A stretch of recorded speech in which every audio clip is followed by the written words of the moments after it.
नमस्कार दोस्तों, स्वागत है एक बार फिर आपके अपने YouTube चैनल जीवा स्टडी पर। तो आज हम जो है प्रथम मॉडल पेपर देखेंगे कक्षा 10वीं राजस्थान बोर्ड विषय गणित का। ठीक है, तो चलो स्टार्ट करते हैं। तो सबसे पहले जो 15 बहुविकल्पीय क्वेश्चन है उनको देखते हैं। तो पहला क्वेश्चन है कि 2√3 एक है, क्या एक पूर्णांक है, एक परिमेय संख्या है, एक अपरिमेय संख्या है या एक पूर्ण संख्या है। तो मैं आपको जो है बता दूं कि दो क्या है, एक परिमेय संख्या है। ठीक है, और जो √3 है वो क्या है, एक अपरिमेय संख्या है। √3 क्या है आपकी, एक अपरिमेय संख्या है। और एक परिमेय और एक अपरिमेय दोनों का जो गुणा होता है वो हमेशा क्या होता है, गुणा। चाहे हो, चाहे जोड़ हो, ठीक है, चाहे वो घटाना हो, चाहे वो भाग हो, यानी दो जो एक परिमेय और एक अपरिमेय संख्या का गुणा, जोड़, बाकी भाग सब के सब क्या होते हैं, सब के सब होते हैं अपरिमेय। सब के सब क्या होते हैं, अपरिमेय। तो यहाँ पर दो जो है, एक परिमेय और एक अपरिमेय संख्या का गुणा हो रहा है, तो ये क्या होगा, अपरिमेय होगा। तो ऑप्शन 3 इसका सही उत्तर हो जाएगा। अगर ये इस हिसाब से होता 2 + √3, तो वापस मैं बता चुका आपको कि जोड़ होता है वो भी क्या होता है, अपरिमेय होता है, परिमेय और अपरिमेय का। ये क्या है, परिमेय हो, ये अपरिमेय, तो इसका जोड़ क्या हो जाता, अपरिमेय हो जाता। ठीक है, अगर जोड़ की जगह बाकी होती 2 - √3 होता तो भी क्या हो जाता, अपरिमेय। और भाग होता 2/√3 तो भी क्या हो जाता, ये हो जाता, अपरिमेय हो जाता। ठीक है, अगला क्वेश्चन। अगला क्वेश्चन है कि बहुपद x² - 15 के शून्याकों का गुणनफल होगा। तो देखो, गुणनफल पूछा शून्याकों का, तो जो है x² है, मतलब द्विघात समीकरण है, और द्विघात समीकरण है तो इसके मूल क्या होंगे, 2 होंगे। तो x² - 15 बराबर किसके रखना है, इसको 0 के। ठीक है, फिर x² बराबर, ये माइनस इस साइड जाके प्लस का 15 हो जाएगा, और x क्या आ जाएगा आपका, x क्या आ जाएगा, एक प्लस माइनस, जब x² हटता है तो प्लस माइनस, और अगली संख्या किसी में आ जाती है, रूट में। तो इसके दो गुणनफल आ गए, एक तो आ गए √-15, सॉरी -√15, और एक आ गया x का मान प्लस का √15। अब देखो, जब भी कोई रूट की दो संख्याएं गुणा होती है, यहाँ पर क्या पूछा, गुणनफल, यानी इन दोनों को गुणा करना है। -√15 को गुणा करना है किससे, +√15 से। ठीक है, अब देखो दोनों संख्याओं का गुणा, ठीक है, दोनों संख्याओं का जब दो संख्या रूट में होती है, जैसे √2 और गुणा √2 होती है, मतलब दोनों संख्या सेम और गुणा होती है तो रूट से बाहर आ जाती है। तो ऐसे रूट से बाहर आ जाएगा 15, तो इसका क्या हो जाएगा, बराबर क्या आ जाएगा, इसका 15। ठीक है, और माइनस यहाँ पर है या प्लस है, तो प्लस माइनस क्या होगा, माइनस। तो इसका उत्तर क्या हो गया, ऑप्शन नंबर 2। तो वापस समझ लेना इसको, अगर नहीं समझ में आए तो वीडियो को वापस पीछे ले जाएं, वापस समझे। जब देखो x² बराबर 15 है, तो यहाँ से जो x² हटेगा, स्क्वायर हटता है तो एक प्लस की संख्या आती है, एक माइनस की आती है। तो यहाँ पर एक तो x का मान -15 आ जाएगा, एक आ जाएगा +15। और जब रूट की दो सेम संख्याएं गुणा होती है तो जो क्या होती है, वो रूट से बाहर आ जाती है। तो देखो √15 से गुणा होगा तो 15 आ जाएगा बाहर। ठीक है, और माइनस माइनस प्लस क्या होगा, माइनस होगा। तो ये इसका उत्तर हो जाएगा ऑप्शन नंबर 2। ठीक है,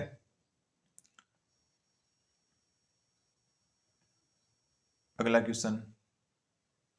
अगला क्वेश्चन है कि जो बिंदु क्यों है, इसकी एक्स से दूरी, ये बहुत इंपॉर्टेंट क्वेश्चन है। इसकी एक्स से दूरी बतानी है, तो एक्स से दूरी वो होती है जो वाई का मान होता है। ठीक है, जो वाई का मान होता है ना, वो एक्स से दूरी होती है। वाई का मान होता है और दूरी हमेशा धनात्मक होती है, यानी कि पॉजिटिव होती है। तो एक्स वाई कितना है यहाँ पर, -5। तो इसका जो धनात्मक भाग लेंगे तो 5 इसका सही उत्तर हो जाएगा। जैसे मैं आपको एक और एग्जाम्पल देता हूँ कि एक है 3 - 6, तो इसकी एक्स से दूरी क्या होगी, एक्स एक्स से दूरी होगी इसकी 6।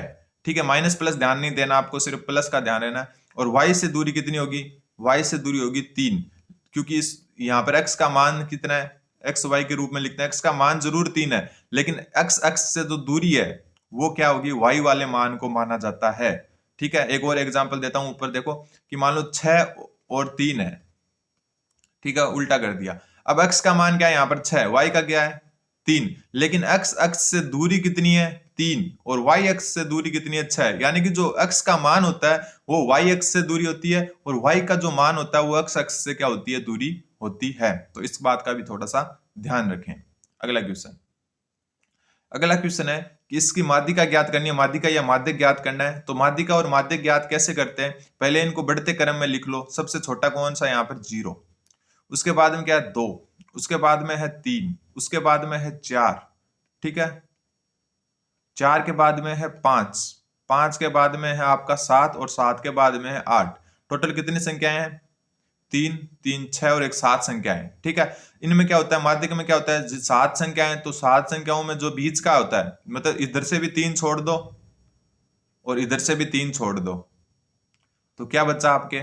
4। तो ये हो जाएगा आपका माध्यक। ऐसे माध्यक ज्ञात करते हैं। ठीक है, अगर मान लो कि संख्या इस हिसाब से ना होकर इस हिसाब से 2 3 4 5 6 7 8, अब क्या करते हैं, अब तो यहां से 3 छोड़ेंगे, यहां से 3 छोड़ेंगे, तो बीच में 2 बच जाते हैं। तो ऐसे क्वेश्चन आ जाए तो उसमें 4 + 5 दोनों को जोड़ो, कितना आया? 9, और 9 का आधा कर दो, 2 का भाग दे दो, कितना आएगा? 4.5।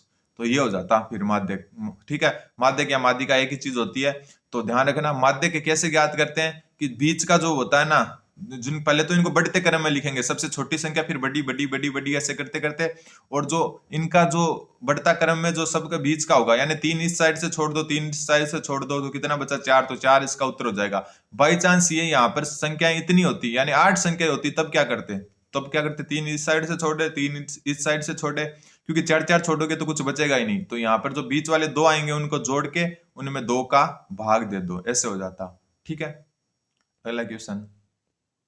अगला क्वेश्चन है कि 5 मीटर ऊंचा एक वृक्ष की छाया 5√3 मीटर पर बने तो सूर्य का अंतांश कोण ज्ञात करो। ये 5 मीटर जो है पेड़ है 5 मीटर का। ठीक है, यहाँ सूरज है, यहाँ क्या है? सूरज, ये सूरज हो गया। यहाँ से जो है इसके छाया बनती है, ऐसे छाया बनेगी नीचे वाली।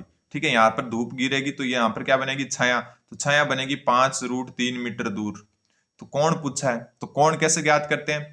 ये वाला कोण पूछा है, ये वाला थीटा। ठीक है, अब आपको पता होना चाहिए, ये तो क्या है? कर्ण। जो टेढ़ा होता है वो कर्ण होता है, और जो नीचे होता है थीटा के वो होता है आधार, और जो थीटा के सामने होता है वो होता है लंब। ठीक है, ये लंब। तो यहां पर जो टेन थीटा है, टेन थीटा वो होता है लंब बटा आधार। ठीक है, तो लंब कितना है? 5, आधार कितना है? 5√3। 5 से 5 कट हो गया तो बचेगा क्या? 1/√3। और टेन कितने का मान 1/√3 होता है? 30 का। तो उत्तर क्या हो जाएगा इसका? 30 का। ये टेन वाले याद होने चाहिए आपके। टेन जो है कितने का मान जो है 1/√3 होता है, तो टेन 30 का, तो 30 इसका सही उत्तर हो जाएगा। टेन कितने का मान अगर ये √3 आ जाता तब क्या होता? तब 60 इसका सही उत्तर हो जाता। ठीक है, ये मान याद होने चाहिए आपको। तो इसमें क्या हो जाएगा? ऑप्शन नंबर 4 इसका सही उत्तर हो जाएगा। ठीक है, अगला क्वेश्चन। अगला क्वेश्चन है कि ए बी व ए माइनस बी की दूरी मध्य दूरी कितनी होगी? तो दूरी का सूत्र क्या होता है? दूरी का सूत्र होता है, ये 7वीं प्रश्नावली से क्वेश्चन आया आपके। दूरी का सूत्र होता है -b a माइनस ए, यानी कि इसको मान लो a, इसको मान लो b। ठीक है, फिर इसका स्क्वायर पूरे का। ठीक है, प्लस b माइनस बी का स्क्वायर, इस हिसाब से होगा। तो ए और ए प्लस माइनस प्लस हो जाएंगे तो 2a हो जाएगा, यानी कि रूट क्या आ गया? 2a का स्क्वायर पूरे का, 2a का पूरे का। एक मिनट,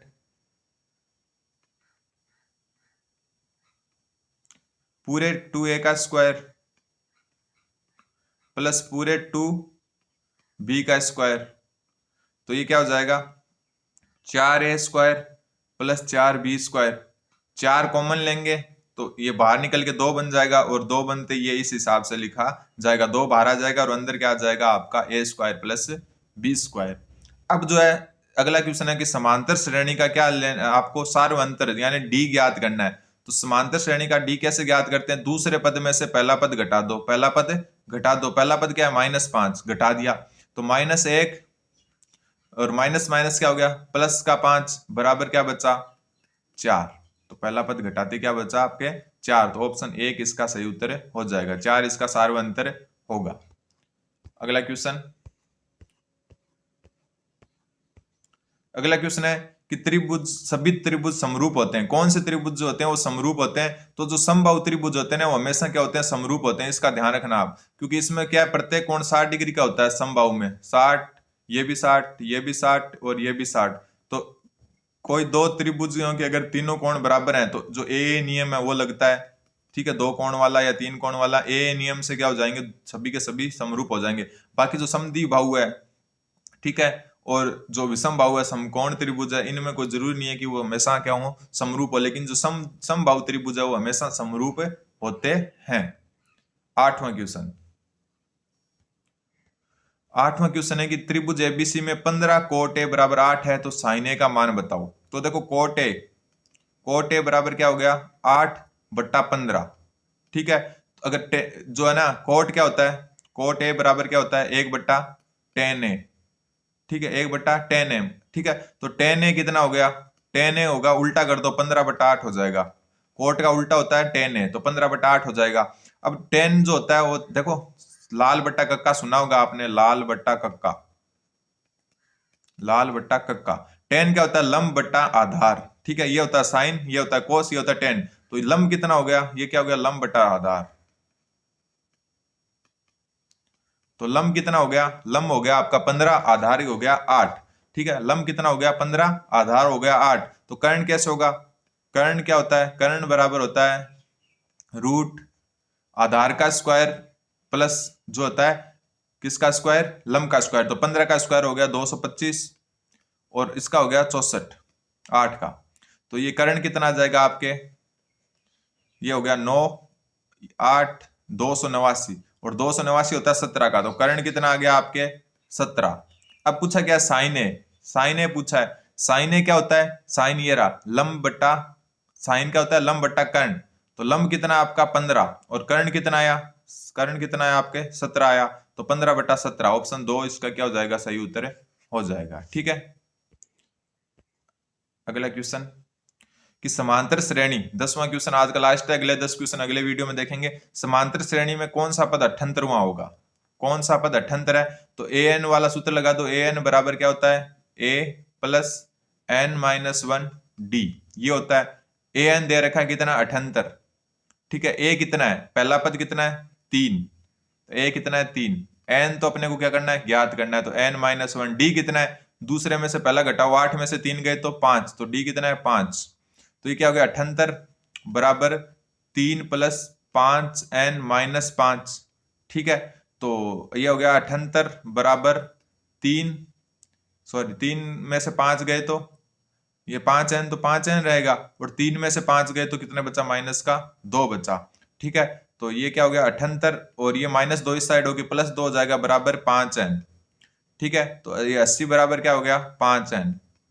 अगर कुछ समझ में नहीं आया तो वापस पीछे जाको, देखो n बराबर हो गया 80/5, तो 5 का भाग 80 में कितनी बार जाएगा, 16 बार, ठीक है। तो ऑप्शन 2 इसका सही उत्तर हो गया। उम्मीद है कि आपको समझ में आया होगा। अच्छे से देखें, अगले वीडियो में हम आगे के देखेंगे। धन्यवाद, बने रहे जीवा स्टडी के साथ।